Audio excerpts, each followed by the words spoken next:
ഇപ്പം പാപം ചെയ്യുന്നതിന് മുൻപ് മനുഷ്യനെ പ്രകൃതി മുഴുവൻ ഡിപ്പെൻഡ് ചെയ്യുകയായിരുന്നു.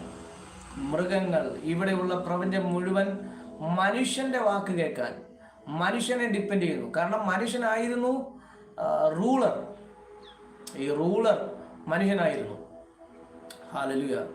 അതായത് മനുഷ്യൻ പറയുന്നത് പ്രപഞ്ചം കേൾക്കുന്നു, മനുഷ്യൻ വാഴുന്നു. നീ സകലത്തിന്റെ മേലും വാഴുക എന്നുള്ള അധികാരമായിരുന്നു ദൈവം മനുഷ്യന് കൊടുത്തത്. പക്ഷെ പാപം ചെയ്തപ്പോൾ ഈ വാഴ്ച നഷ്ടപ്പെട്ടു പോയി. പാപം ചെയ്തപ്പോൾ ഈ അധികാരം മനുഷ്യനിൽ നിന്ന് പോയി. സകല പ്രപഞ്ചത്തെ അടക്കി വാഴേണ്ട മനുഷ്യൻ സകല പ്രപഞ്ചത്തിന്റെയും വാഴ്ചയ്ക്ക് കീഴ്പ്പെട്ടു പോയി.